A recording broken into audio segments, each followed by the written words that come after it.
எல்லாவது அடுத்தவங்க சொல்றத நம்பாம கொஞ்சம் யோசிச்சு முடிவெடுங்க சார். Please sir. உன்கிட்ட இருக்க அந்த பக்குவம் தாம்மா எனக்கு ரொம்ப பிடிச்சிருக்கு. சுந்தரபாண்டியன் தான் இதை பண்ணியிருப்பான்னு உனக்கு அப்பவே தெரிஞ்சோ யூகிச்சோ நீ என்கிட்ட வந்து சொல்லல. மற்றவங்கள பத்தி தப்பா சொல்லி நீ ஜெயிக்கணும்னு நினைக்கல. அந்த வெற்றிக்கும் நீ ஆசைப்படல. நீ கடுமையா உழைச்சி உன் பொண்ணுக்காக வாழ்ற இல்லையா, அதுதான் உண்மையான வெற்றி. சரிம்மா, முடிஞ்சு போனதை பத்தி பேச வேணாம். நீ திரும்பவும் இந்த கடைக்கு வேலைக்கு வரணும், என் கையால சம்பளம் வாங்கணும். இல்லைன்னா எனக்கு அது கடைசி வரைக்கும் குற்ற உணர்ச்சியாவே இருக்கும். நான் பண்ண தப்புக்கு பிராயச்சித்தமா இதை சொல்லல. உன்னோட வேலை எனக்கு ரொம்ப பிடிச்சிருக்கு. நீ கண்டிப்பா இந்த கடையில வேலை செய்யற. என்னோட ஸ்டாப்பை நான் வேற எந்த இடத்துலயும் விட்டு கொடுக்க போறதில்ல. இனிமே விஜி வந்து என்னுடைய ஸ்பெஷல் ஸ்டாப்.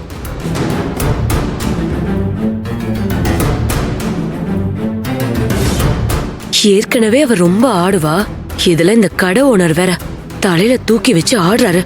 என்னெல்லாம் பண்ண போறாளோ? சார், தப்பா எடுத்துக்காதீங்க. இன்னைக்கு வீட்டுக்கு கெஸ்ட் வராங்க. நான் நாளையில இருந்து திரும்ப ஜாயின் பண்ணிக்கவா? தாராளமாமா.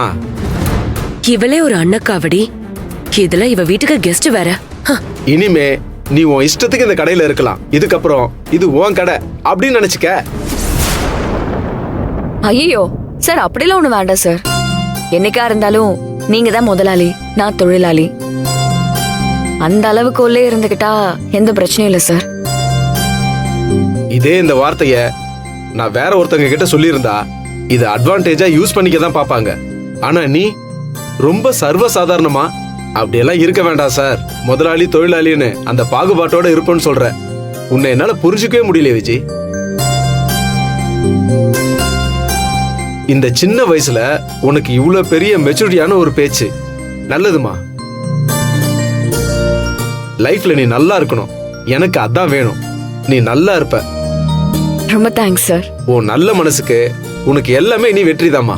போயிட்டு வாமா, நாளை காலம்புற சந்திப்போம். ஓகே சார், வரேன்.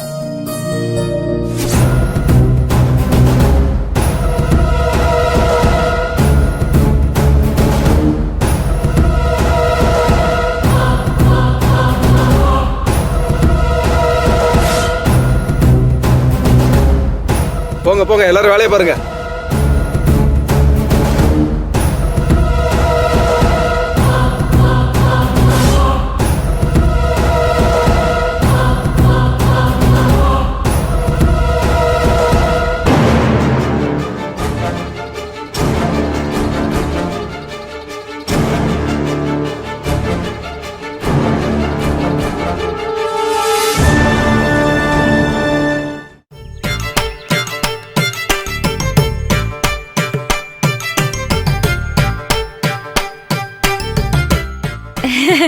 தம்பி, டீ ஏதாவது சாப்பிடுறீங்களா? ஐயோ, இப்பதானே எதிர் வீட்டுல குடிச்சேன், திரும்பவுமா? அது நீங்க அங்க குடிச்சீங்க, இன்னொரு வாட்டி குடிக்கிறீங்களான்னு கேட்டேன், வேற ஒண்ணும் இல்ல. ஐயோ, நிறைய டீ குடிச்சா ரொம்ப டேஞ்சர். எதுவா இருந்தாலும் லிமிட்டா வச்சுக்கிறது தான் பெட்டர். கவின் குட்டி, ஏன்டா மூஞ்ச உம்முன்னு வச்சிருக்க? கொஞ்சம் சிரிக்கலாம்ல. சிரிப்பே வரல, அது வந்தாலும் நான் சிரிக்க மாட்டேன். ஏண்டா டேய், ஸ்மைல் பண்றா. நீ சிரிச்சா அவ்வளோ அழகா இருக்கும் தெரியுமா உனக்கு? சிரிப்பு வந்தாதானப்பா சிரிக்க முடியும். சிரிப்பு வராம சிரிச்சா லூசுன்னு சொல்லுவாங்கப்பா. இதுல மட்டும் தெளிவா பேசு. ஐயோ கடவுளே, கடைக்கு போன விஜய் உடனே வந்துடக்கூடாது. அப்படி வந்துட்டானா மொத்த சொல்லியும் முடிஞ்ச மாதிரி ஆயிடுமே.